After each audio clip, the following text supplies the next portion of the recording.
Bismillahirrahmanirrahim. Alhamdulillahirabbil alamin.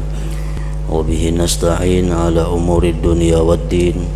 Wassalatu wassalam ala asyrafil anbiya wal mursalin sayyidina Muhammadin wa ala alihi wa sahbihi ajma'in.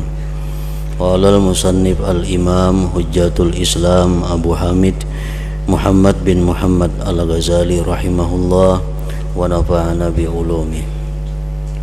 Wa min ayatihi al-hawa'ul latif al-mahbusu baina muka'aris sama wa muhaddabil ard la yudraku bihissil lamsi inda hububir riyahi jismuhu wa la yura bil aini shakhsuhu wa jumlatuhu mislul bahril wahid wa tuyuru muhallikatun bi jawis sama wa mustabaqatun sibahatun fihi bi ajnihatiha kama tasbahu hayawanatul bahri bil ma wa tattaribu jawanibuhu wa amwajuhu inda hububir riyah kama tattaribu anwajul bahr fa idza harrakallahu al-hawa wa ja'alahu rihan habba fa in syaa'a ja'alahu bushran baina yaday rahmatih kama qala subhanahu wa arsalna ar-riyaha lawaqiha fa yasilu bi harakatihi ruhul hawa ilal hayawanat wan nabatat fatasta'iddu lin nama wa in syaa'a ja'alahu 'adzaban 'alal usati min khaliqati kama qala ta'ala inna arsalna 'alaihim rihan sarsara fi yawmin nahsin mustamir wa tanza'u an-nasa ka'annahum a'jazu nakhlim munka'ir ila akhirih. Makna kalamul Imam Al-Ghazali rahimahullah wa nafa'ana bi ulumih. Dan di antara tanda-tanda kebesaran Allah Subhanahu wa ta'ala adalah udara yang halus yang ditahan di antara kelengkungan langit dan kebundaran bumi. Jadi antara bumi dan langit itu ada udara yang diciptakan oleh Allah Subhanahu wa ta'ala. Udara itu tidak dapat diperdapati dengan indera sentuhan ketika berhembusnya angin akan jisim udara itu. Udara itu kadangkala kita sentuh, artinya udara itu disentuh kada terasa dan tidak dilihat dengan mata akan dirinya.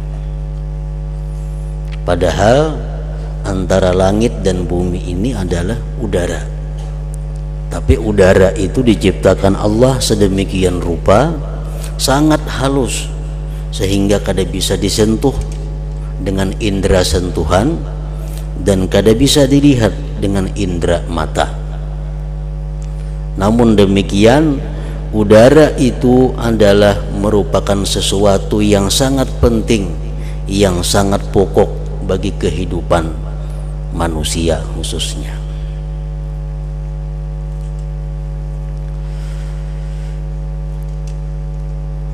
Jadi sebagaimana kita manusia memerlukan makanan untuk kehidupan, memerlukan minuman, yang terlebih pokok lagi adalah kita memerlukan udara.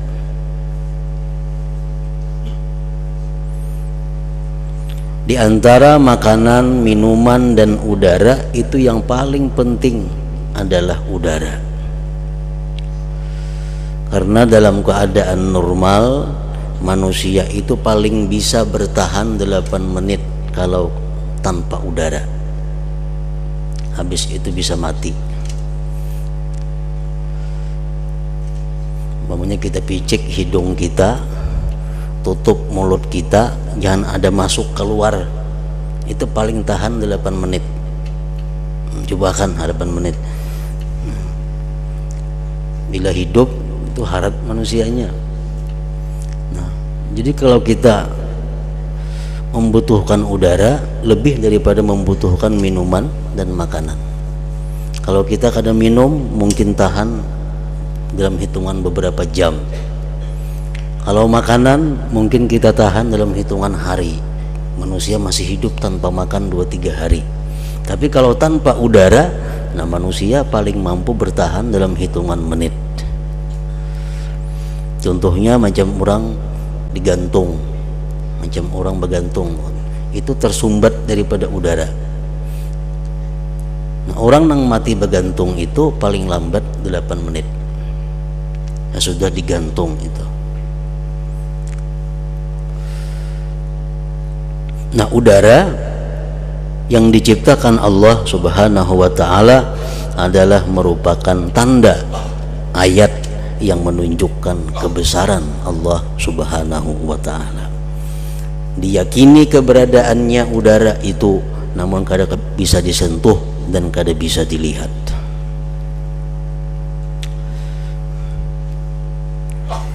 Dan keseluruhannya udara itu antara langit bumi ini seperti laut yang satu.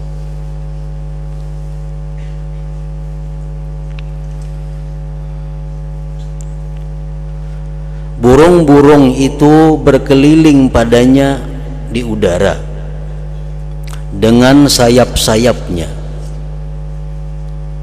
sebagaimana binatang-binatang laut berenang di air. Jadi udara itu mirip dengan laut. Burung-burung yang terbang itu di udara sama dengan ikan-ikan yang ada di laut. Dan diguncang tepi-tepinya dan gelombang-gelombangnya ketika berhembusnya angin, sebagaimana berguncangnya ombak-ombak laut. Nah, bila ada angin, maka udara itu berguncang. Sebagaimana halnya laut. Laut itu bila ada angin, dia pun berguncang. Maka apabila Allah menggerakkan udara dan menjadikannya angin yang berhembus, maka jika Dia Allah menghendaki, niscaya Dia menjadikannya penyebaran di hadapan rahmatnya, sebagaimana Allah Ta'ala berfirman, wa arsalna riyaha lawaqih, artinya dan kami telah mengirim angin-angin untuk mengawinkan tumbuh-tumbuhan. Maka Dia Allah menyambungkan dengan gerakan angin akan ruh udara kepada binatang-binatang dan tumbuh-tumbuhan, lalu ia siap berkembang. Ada angin khusus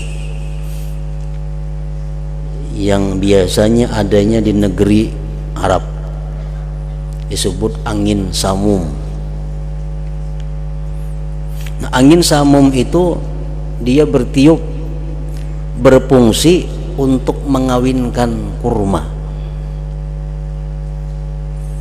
Nah, di suatu tempat yang di tempat itu tidak ada angin samum, kurma kada mau berbuah, karena hanya angin itu yang khusus untuk membawa upung laki si kurma kepada upung bini kurma itu.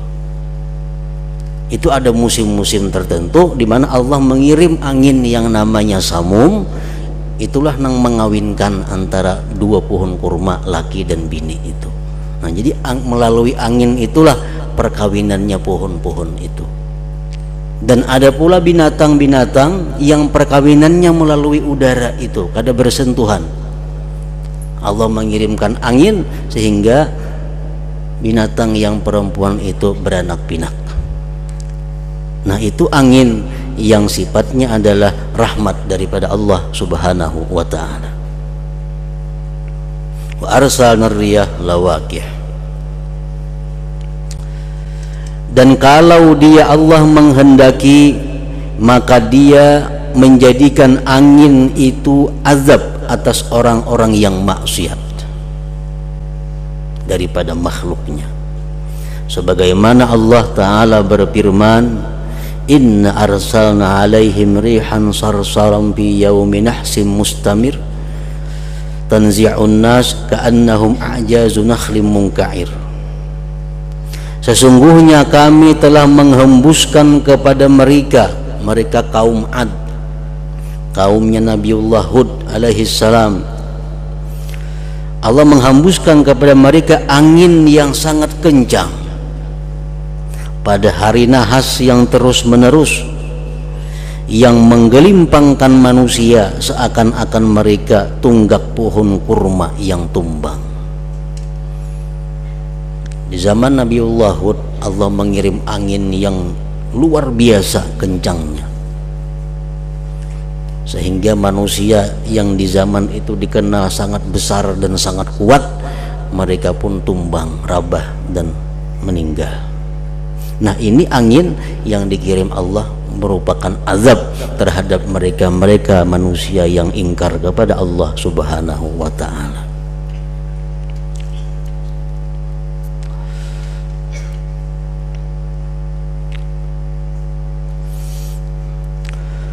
Kemudian perhatikanlah kepada halusnya udara, kemudian kerasnya dan kuatnya.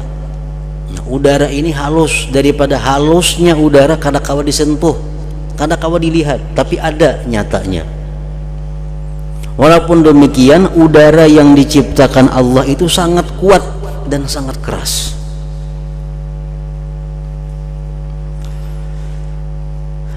Manakala ia ditekan dalam air.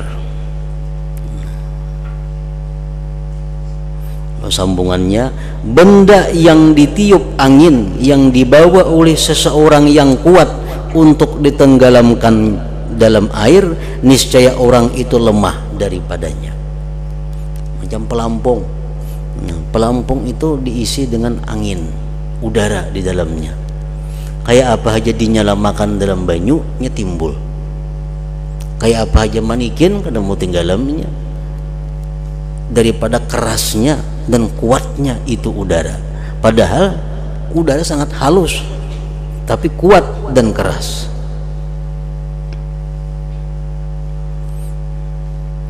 Besi yang keras yang kamu meletakkannya di atas permukaan air, lalu masuk di dalamnya.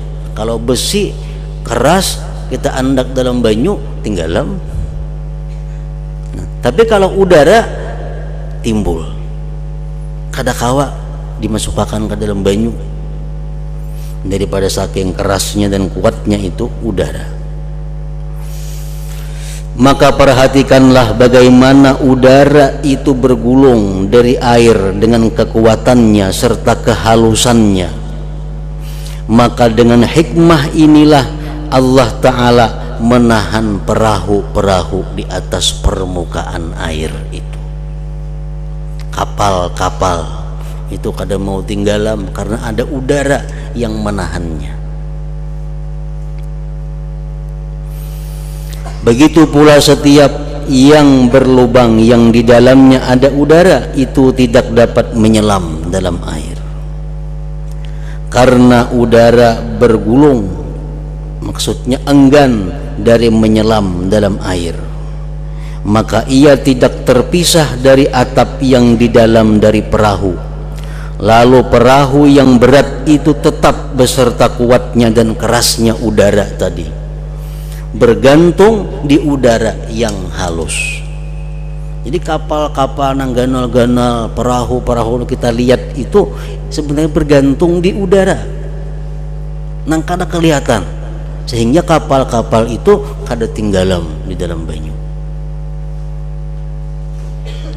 Nah, bandingannya seperti orang yang jatuh dalam sumur, lalu ia bergantung dengan tepi kain seorang laki-laki yang kuat yang mencegah dari jatuh dalam sumur. Nah, kapal-kapal itu bergantung di udara. Sebagaimana orang hendak gugur bergantung di ujung tapih seseorang. Maka perahu dengan kelengkungannya ia bergantung dengan tepi-tepi udara yang kuat, sehingga tercegah dari turun dan menyelam dalam air.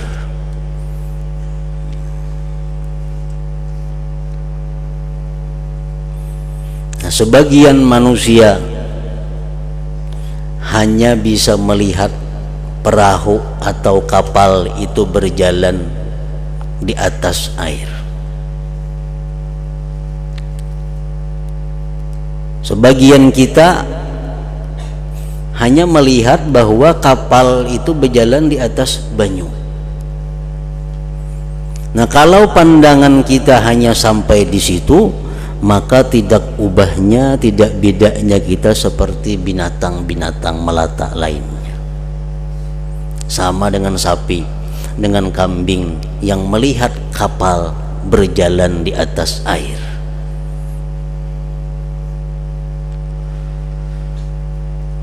Artinya kadang memikirkan selanjutnya, oh bagusnya kapal berjalan di atas banyu, nggak situ aja habis. Lalu ia lihati keindahannya kapal berjalan di atas banyu, ia melihat pelampung timbul di atas banyu. Nah, kalau pandangan kita hanya sampai di situ, sama halnya kita dengan hayawan-hayawan melata lain.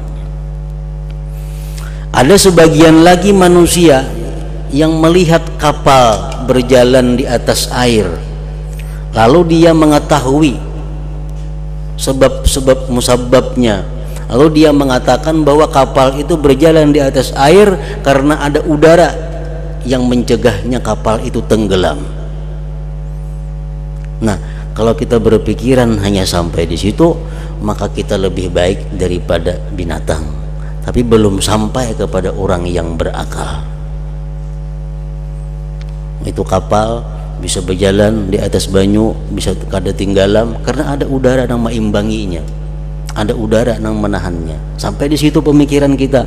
Nah, kita memang lebih baik daripada binatang, tapi belum sampai kepada manusia yang berakal. Nah, kemudian sebagian manusia ada lagi yang melihat bahwa kapal itu adalah berjalan di atas air dengan indahnya tanpa ada tenggelam dan sebagainya. Itu adalah karena udara yang meimbanginya, dan udara itu adalah diciptakan oleh Allah Subhanahu wa ta'ala. Maka dengan demikian itu kapal kada tenggelam. Nah, ini pemikiran manusia-manusia ashabul yamin, orang-orang yang sudah mempunyai akal. Ini pandangan kita. Kalau kita memikirkan, memandang sesuatu itu, bahwa kita ingat, bahwa kita naik, bahwa itu bisa demikian karena Allah Subhanahu wa ta'ala yang menciptakan sebab sehingga demikian. Nah, maka kita sudah tergolong orang yang berakal. Dengan itulah kita berbeda dengan binatang-binatang melata lainnya. Maha suci Tuhan yang menggantungkan kendaraan yang berat pada udara yang lembut dengan tanpa gantungan yang dapat dilihat dan ikatan yang diikatkan. Makanya dahulu ada contoh pesawat, mungkin Imam Ghazali mencontohkan pesawat.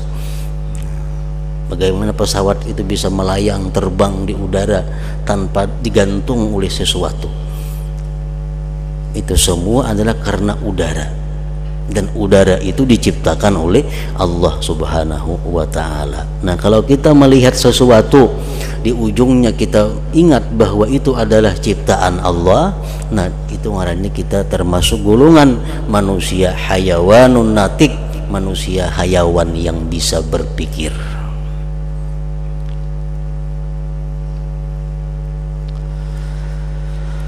Kemudian perhatikanlah kepada keajaiban-keajaiban udara dan apa yang tampak padanya dari mendung, petir, kilat, hujan, salju, bintang-bintang dan halilintar.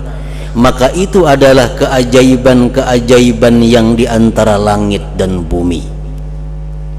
Al-Quran telah memberi isyarat kepada sejumlah yang demikian itu dalam firman-Nya Allah Ta'ala, wa ma khalaqnas samawati wal arda wa ma bainahuma la'ibin, dan kami tidak menciptakan langit dan bumi dan apa yang di antara keduanya dengan main-main, dengan tanpa ada arti, dengan tanpa ada manfaat.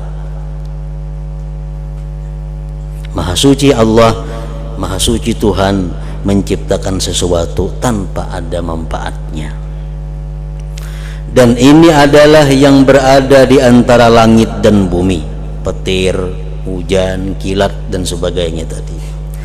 Dan Allah Ta'ala telah memberi isyarat kepada penguraiannya di tempat-tempat yang banyak dalam Al-Quran, yang mana dia berfirman was-sahabil musakhkhari bainas sama'i wal ard, artinya dan awan yang dikendalikan antara langit dan bumi. Awan berjalan. Nah, kalau kita melihat sekilas awan berjalan, nah, kalau kita memikirkan dua kali bahwa awan itu berjalan karena ditiup oleh angin. Nah, kalau kita berpikir tiga kali bahwa yang meniup, yang mempunyai angin, yang mengatur mengendalikan semua itu adalah yang menciptakan angin dan awan tadi, yaitu Allah Subhanahu wa Ta'ala. Nah, itu pikiran orang-orang yang sampai kepada Allah. Dan di mana dia Allah melintangkan petir, kilat, awan dan hujan, maka apabila kamu tidak mempunyai bagian dari jumlah ini, selain kamu melihat hujan dengan matamu, dengan mendengar petir dengan telingamu, maka binatang bersekutu denganmu dengan ma'rifat ini. Kalau kita hanya melihat hujan itu turun, hujan turun, ingat situ aja, atau kita mendengar petir, hanya dengar suara petir sampai di situ aja, maka kita kada beda dengan binatang dalam hal ma'rifat kita. Maka binatang bersekutu denganmu dengan ma'rifat ini. Binatang gin tahu itu inya, bila hujan macam ini, bila petir macam ini, itu binatang-binatang pun tahu. Maka naiklah dari lembah alam binatang ke alam malail a'la. Jangan hakun jadi binatang situ. Naiklah kita ke alam orang-orang yang tinggi, kelompok-kelompok yang tinggi, kelompok orang-orang yang memikirkan, merenungkan setiap apa yang dia lihat dari keajaiban-keajaiban alam ini. Maka kamu telah membuka kedua matamu, lalu kamu melihat zahirnya. Hujan turun, petir demikian keras bunyinya.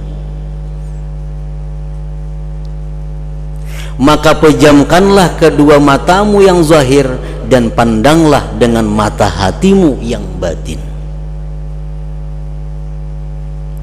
agar kamu dapat melihat keajaiban-keajaiban batinnya dan keganjilan-keganjilan rahasia-rahasianya. Dan ini juga bab yang panjang berpikir padanya.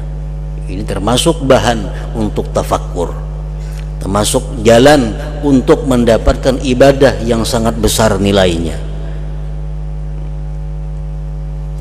Karena tidak ada harapan dalam menyelidikinya secara seksama. Kita kadang mampu kalau ingin memikirkan bagaimana keajaiban-keajaiban hujan itu, keajaiban-keajaiban awan itu, kalau kita memikirkan menyeluruh, kita kadang mampu. Pasti setiap kali kita merenungi demikian, ujungnya adalah Maha Suci Allah Subhanahu wa Ta'ala. Nah, jadi orang-orang yang disebut dengan golongan muridin atau golongan-golongan mubtadiin, itu mereka itu zikirnya la ilaha illallah umpamanya.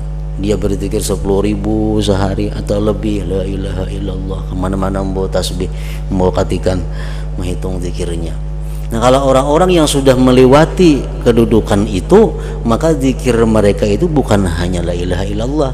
Karena setiap apa yang mereka lihat di alam ini, ujungnya mereka kembali kepada Allah Subhanahu wa Ta'ala. Itulah zikir yang sebenarnya. Melihat apapun daripada bumi, langit dan antara keduanya, mereka melihat ujungnya kembali kepada Allah. melihat pohon, akhir-akhirnya kembali kepada pohon itu adalah ciptaan dari Allah. Melihat tingkah laku manusia, ujung-ujungnya mereka ingat bahwa itu adalah merupakan fi'lullah, fi'il daripada Allah. Nah, jadi zikir orang-orang yang sudah sampai kepada makam ini bukan hanya la ilaha illallah lagi. Apapun yang mereka lihat, zikir. Apapun yang mereka dengar, zikir. Kenapa? Karena ujungnya Allah Subhanahu wa ta'ala.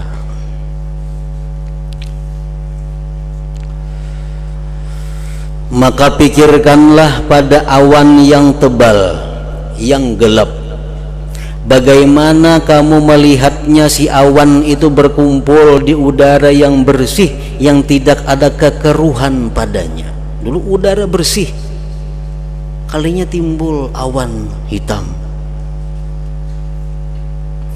Dan bagaimana ia si awan diciptakan oleh Allah Ta'ala apabila dia menghendaki dan kapan dia menghendaki. Kita boleh saja mengenal awan itu datangnya dari laut karena ini, karena itu, karena ini, lalu timbul awan, ilmu pengetahuan alam. Itu silahkan kita mengenali itu. Itu hanya sebab-sebab terjadi prosesnya awan. Tapi pada hakikatnya yang membuat sebab-sebab itu adalah Allah Subhanahu wa ta'ala.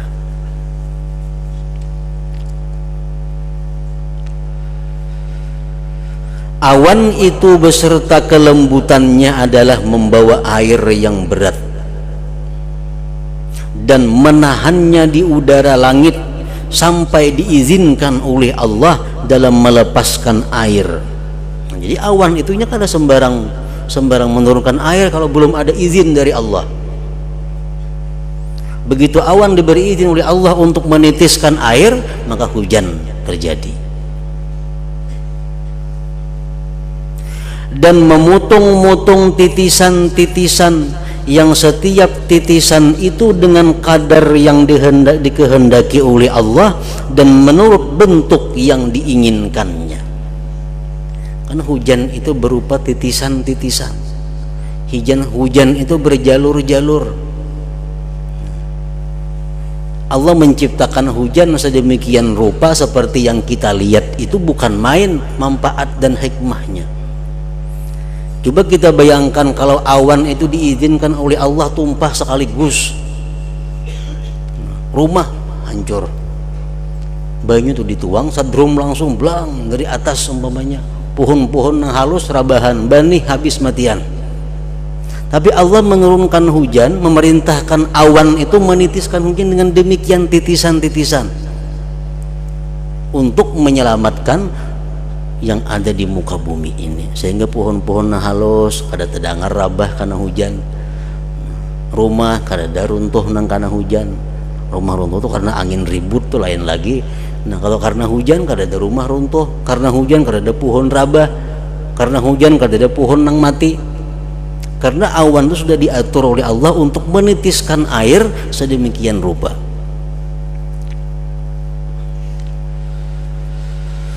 Maka kamu melihat awan menyiram air ke atas bumi dan mengirimkan kepadanya titisan-titisan yang terpisah-pisah, yang tidak dapat diketahui titisan demi titisan daripadanya, dan satu titisan tidak bertemu dengan titisan lainnya, tetapi masing-masing titisan turun di jalan yang digariskan baginya, yang tidak bisa berpaling daripadanya. Maka yang terdudi tidak mendahului dan yang terdahulu tidak datang kemudian, sehingga mengenai bumi titisan demi titisan. Semuaan itu diatur sedemikian rupa oleh Allah Subhanahu wa ta'ala. Bukan awan itu yang mengatur.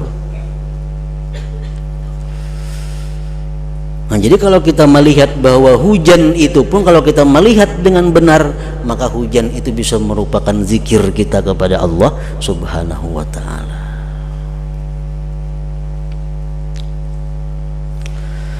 Jikalau orang yang dahulu dan orang yang kemudian berkumpul untuk menciptakan satu titisan daripadanya, daripada hujan tadi, atau untuk mengetahui jumlah yang turun daripadanya di satu negeri atau satu desa, niscaya lemahlah perhitungan jin dan manusia dari yang demikian itu.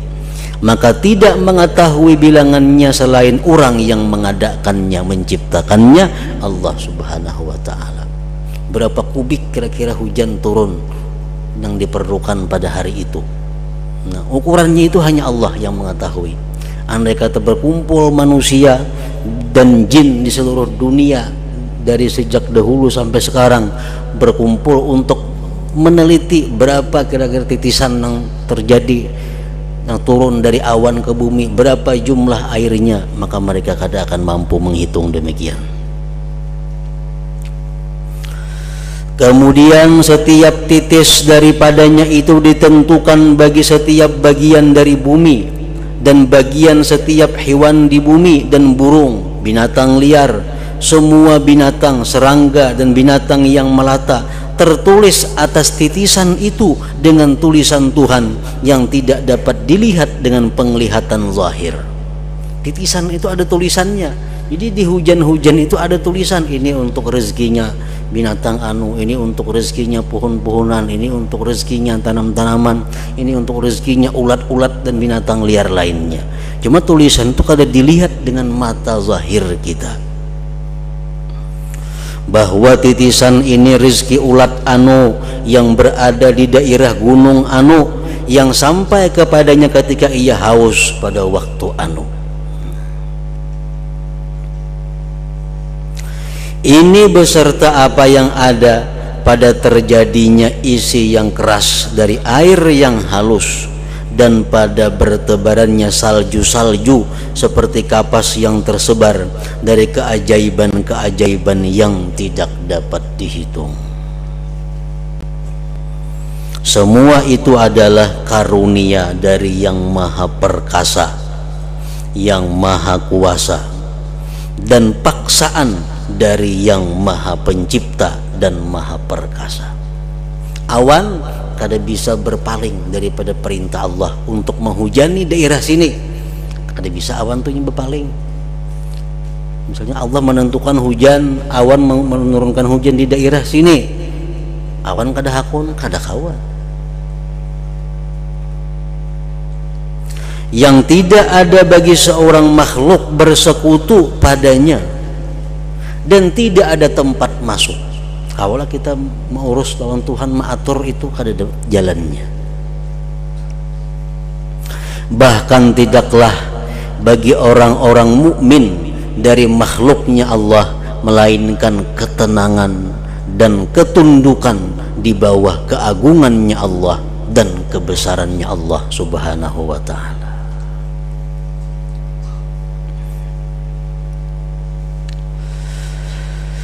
Dan tidaklah bagi orang-orang yang buta, mata hati maksudnya, yang ingkar kecuali kejahilan dengan caranya dan meramal sangkaan dengan menyebutkan sebab dan alasannya.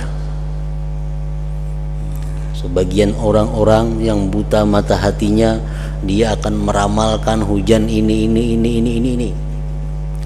Dan dia akan menghitung bahwa hujan itu sekian kubik di daerah anu, dan terjadinya hujan itu karena ini. Maka orang yang bodoh yang tertipu berkata, hanya saja air itu turun karena ia berat menurut tabiatnya. Itu orang-orang yang bodoh. Karena awan itu sudah semakin lawas semakin berat, awan semakin lawas semakin banyak mengandung air, akhirnya nangaran berat itu awan menurunkan hujan. Itu pendapat orang-orang yang dianggap bodoh.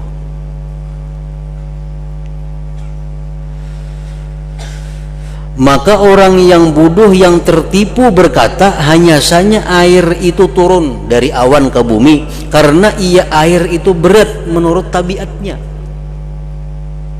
Dan hanya saja inilah sebab turunnya. Sebab inya berat, alunya pecah dan turun ke bumi hujan. Dan ia menyangka bahwa ini adalah makrifat yang terbuka baginya. Ia menyangka itulah sudah pengetahuan yang ada pada inya. Hujan ini ilmu yang ada pada kami, bahwa awan itu terkumpul dari uap laut, dari macam-macam, sehingga terkumpul jadi awan. Awan itu kalau sudah berat, tabiatnya akan menurunkan air, terjadilah hujan. Nah, itulah ujarnya yang ada pengetahuan pada kami. Dan jikalau ditanya kepada orang bodoh itu, apa arti tabiat itu? Kan banyu tabiatnya itu berat. Kalau sudah berat dia akan turun. Nah, apa arti tabiat? Dan siapa yang menciptakan tabiat itu? Dan siapakah yang menciptakan air yang tabiatnya adalah berat? Nah, sebenarnya mereka itu kada sampai memikirkan kepada kelanjutannya. Mereka hanya terpaku dengan sebab-sebabnya. Padahal kita dituntut di dalam agama, jangan sekali-kali kita memandang hanya sampai sebab, tapi kita dituntut untuk memandang sesuatu itu sampai kepada musabbib yang membikin sebab itu. Kalau kita hidup hanya memandang sebab, itu banyak susahnya, banyak mengecewakannya. Kenapa? Karena kehidupan ini umumnya kada sesuai dengan apa yang kita kehendaki.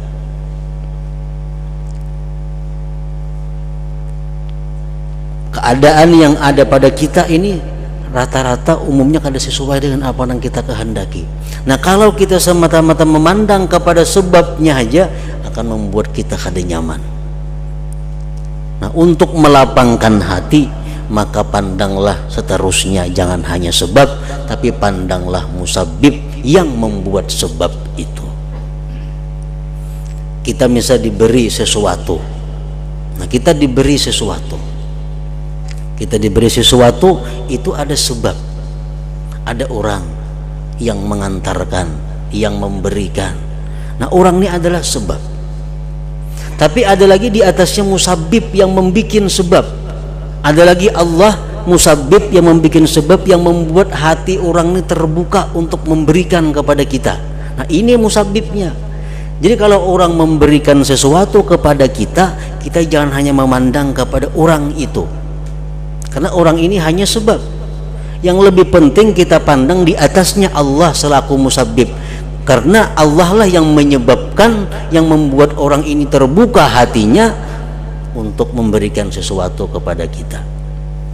Nah, orang berjual beli, nah, ada langganan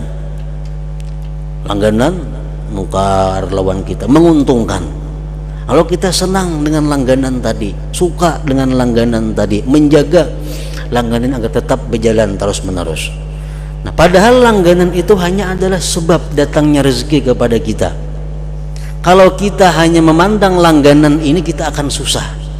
Langganan ini bisa mati, langganan bisa berpindah kepada orang lain, bertukar. Nah, tapi hendaknya kita memandang kepada musabbib yang menciptakan langganan itu, karena Allah juga yang membuka hati orang itu untuk berlangganan kepada kita. Nah, jadi kalau kita menyayangi, menghormati kepada langganan ini, jangan lebih daripada menghormati Allah Subhanahu wa ta'ala. Kalau kita gembira dengan langganan ini boleh, tapi jangan lebih daripada gembiranya kita kepada Allah Subhanahu wa ta'ala. Nah, itulah perbedaan antara orang-orang yang mempunyai mata hati dengan orang yang tidak mempunyai mata hati. Nah, seperti halnya demikian, dia berpendapat bahwa hujan itu dari ini, dari itu asalnya. Itu hanya memandang kepada sebabnya. Mereka kadang memikirkan siapa yang membikin sebab itu, siapa yang membikin tabiat itu, siapa yang membikin air itu menjadi berat.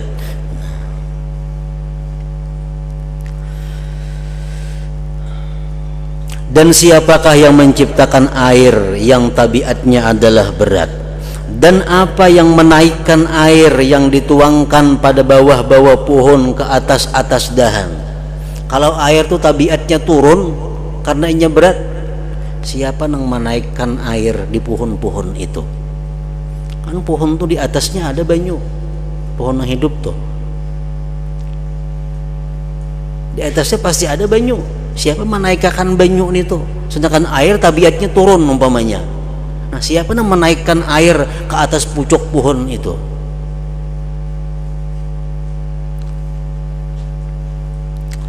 Sedang air itu berat menurut tabiatnya, maka bagaimana ia telah turun ke bawah? Hujan, banyu turun ke bawah, kemudian naik ke atas banyu itu di dalam lubang-lubang pohon sedikit demi sedikit, di mana ia tidak dapat dilihat dan tidak dapat disaksikan. Kalau kita memperhatikan, banyu itu naik ke atas ke pucuk pohon. Di pucuk pohon yang hidup pasti ada banyu. Kalau kada mati. Nah, siapa yang menaikkan air ke atas pohon itu? Pada airnya tabiatnya mesti turun.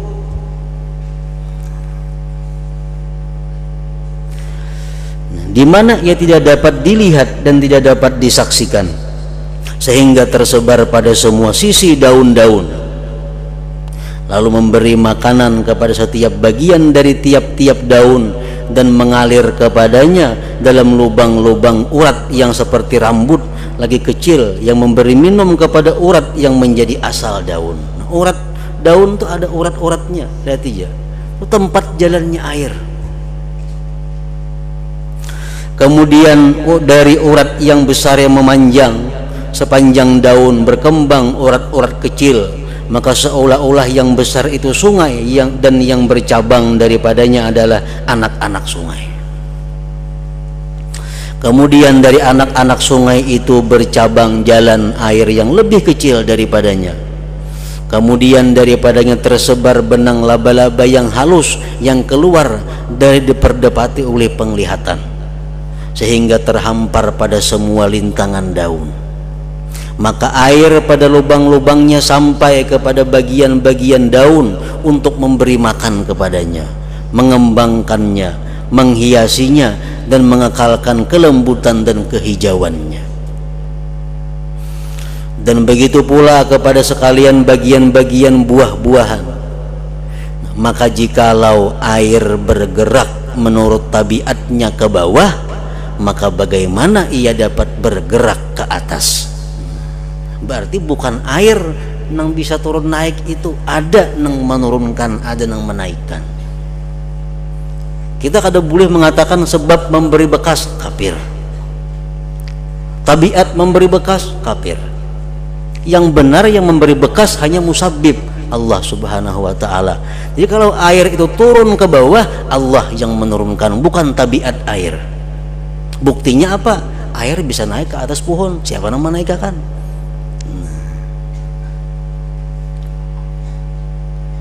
Kenapa banyu itu bisa turun tuh? Banyu itu baratnya mesti turun bila ke bawah situ. Nah, kalau kita demikian menganggap bahwa tabiat banyu itu turun ke bawah, tabiat itu yang menurunkan, membahayakan akidah kita.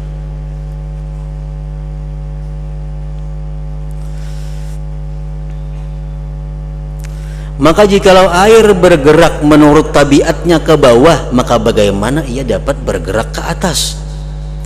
Kalau yang demikian itu terjadi dengan sebab tarikan yang menarik, maka apa yang menundukkan penarik itu? Kalau demikian itu sampai pada akhirnya kepada pencipta langit dan bumi dan yang maha perkasa alamul mulki wal malakut, mengapa tidak dialihkan kepadanya dari permulaan perkara? Kalau ujung-ujungnya tuh kembali kepada Allah juga, kenapa ada asal-asal dikatakan Allah yang menurunkan, menaikkan air itu? Maka akhir orang jahil adalah permulaan orang yang berakal.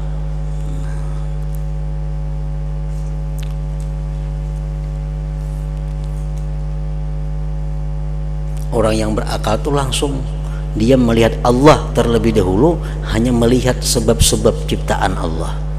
Nah, kalau orang jahil dari sebab berintir-intir, ujungnya Allah subhanahu wa ta'ala. Jadi permulaan akhir daripada orang yang jahil adalah orang yang berakal. Dalam istilah ulama tauhid disebutkan, man syahidal kaun faqad fahuwa ardadul khalaq.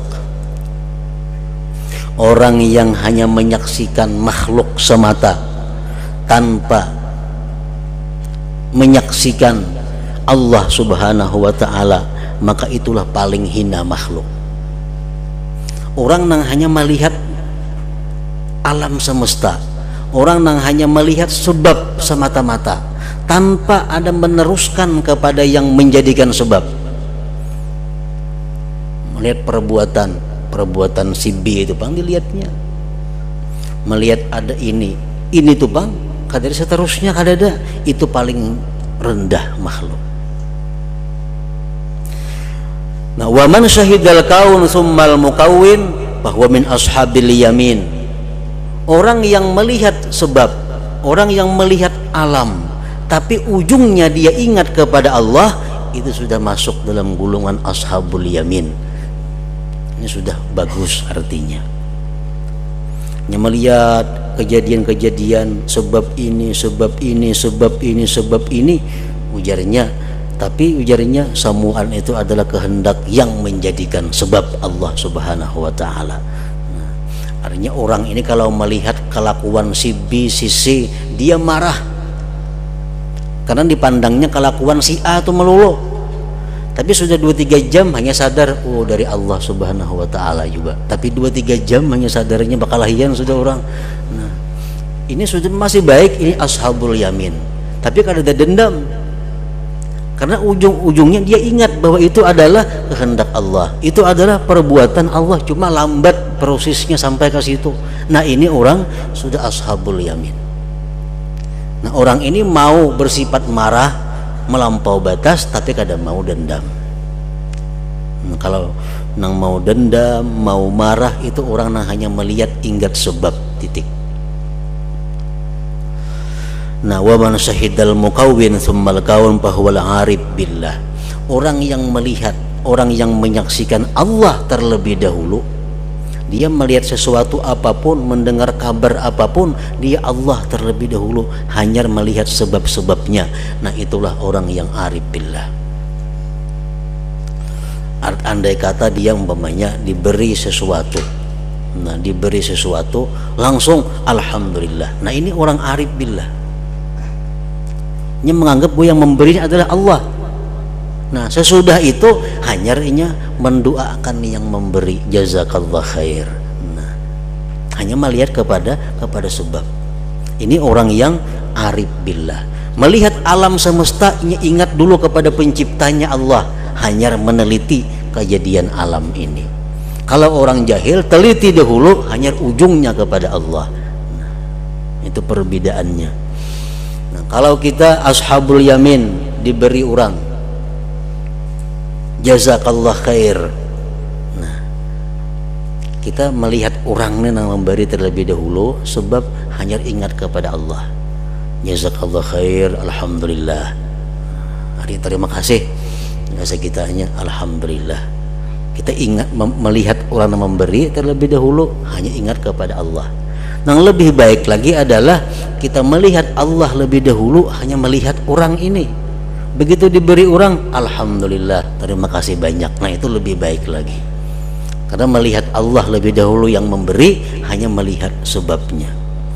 Wa man syahidal mukawwin tsummal kaun fahuwal arif billah. Siapa yang menyaksikan Allah, baru menyaksikan sebab, baru menyaksikan makhluk, maka itulah disebut orang yang arif dengan Allah subhanahu wa ta'ala. Nah, kemudian dan diantara tanda-tanda kebesarannya lagi,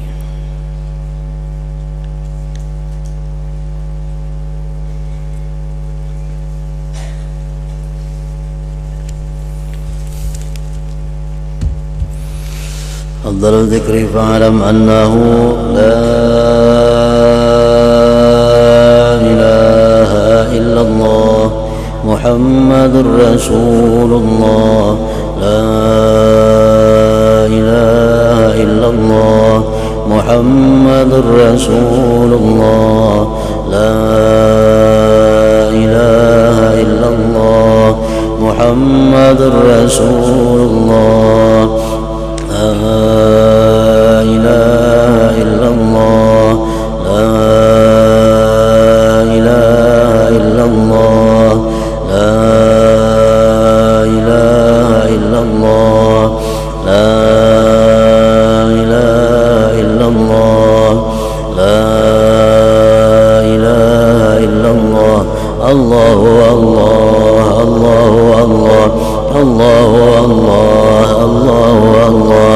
الله الله الله الله الله الله الله الله الله الله الله الله الله الله الله الله الله لا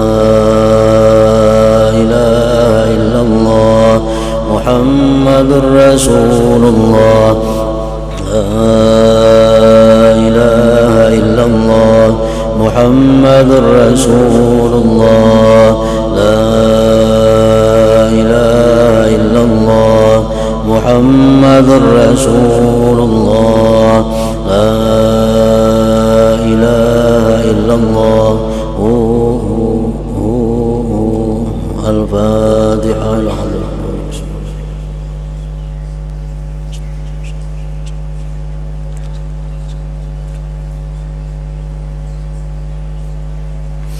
فيا أرواج منه شفاعة صلوا عليه سلموا تسليما.